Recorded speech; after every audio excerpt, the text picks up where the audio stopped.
This won't be just another night at Lake Stevens Fire Station 82.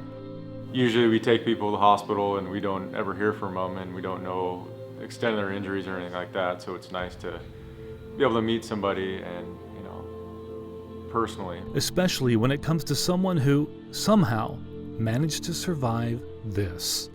What one veteran firefighter calls the worst crash scene he's ever witnessed. It was December 7th. The driver of the Subaru that crossed the center line that night died at the scene. His passenger, the woman he planned to marry, died weeks later. Ultimately, 4 vehicles were caught up in the crash, but it was the Chevy pickup that got hit head-on by the Subaru. The driver in the Chevy trapped inside with internal bleeding and numerous broken bones. In order to get to him, firefighters peeled away one side of the pickup, removed most of the front seats, then worked to remove the driver's legs, still pinned beneath the dash. 5 days later, that driver, Timmothy Lang, finally woke up. His pelvis broken in 3 areas, his shoulder broken, a lung collapsed, ribs fractured, jawbone shattered, 2 bones in one arm broken clean through, 6 spinal fractures, and lacerations to his spleen and liver. But Lang had survived. And nearly 2 months after that horrible crash, hello everybody, how you doing? I'm doing well. He's come here so that he can look into the eyes of these firefighters and thank them for helping to save his life. I was the one, me and Garth, the ones who pulled you out. Really? Yeah. Well, I'm very, very appreciative. You're welcome.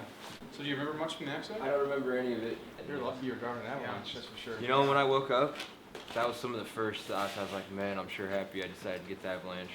I've never seen so much destruction in a vehicle that big. It was Right? insane. It just looked like It was destroyed. everything was exploded. yeah.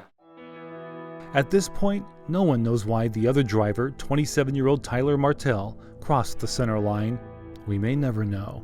Where are your mind and heart regarding Tyler? Well, I've realized that this has kind of been a test for me, and I've learned a lot about myself. Because I woke up and I was told what happened, and I've never felt any anger or resentment towards him, and I learned about myself. I was able to forgive him. I was able to understand that he's a human being like the rest of us. We make mistakes, we make silly decisions. We don't even know exactly what happened. We got the police report that shows he crossed the line and hit me head on. And I'm sorry that he lost his life and that his fiance lost hers too. Martel and Stephanie Proffitt appeared together in this photo, taken about an hour before the crash. The couple visited Tyler's parents in Mill Creek. No official word yet on whether Tyler Martel was driving under the influence when he crossed that center line on that early December night. Investigators are still waiting for the medical examiner's final report. But those who know Martel best insist that he was not driving while intoxicated. In a telephone conversation, Tyler's mother told me her son was offered a drink at her house that night, but turned it down, explaining that he had precious cargo to get home, a reference to Stephanie. Mrs. Martel told me that when her son left her home that night, less than 30 minutes before the crash, he was, quote, as sober as a judge. In January, Lang met Tyler's mom. My first contact was at Stephanie's memorial, and when I saw, her name's Patrice, Tyler's mother, once she saw me, she just gave me the biggest hug, and it felt just great. I'm never gonna forget that hug.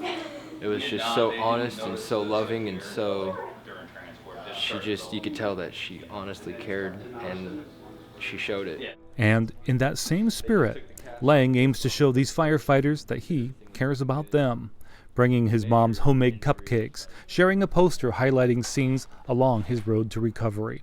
Well, I'd like to, shake you guys' hands. Tonight, it's Timmothy Lang's turn to reach out.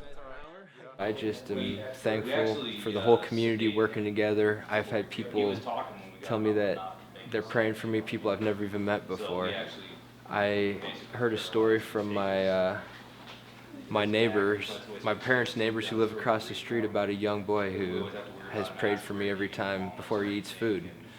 To be able to thank the people that have saved your child's life, it's like somebody had pointed out, December 7th was almost like a rebirth for Timothy because of the determination that they had to be able to get him out. It's inspiring to know that there's people out there that do these types of jobs.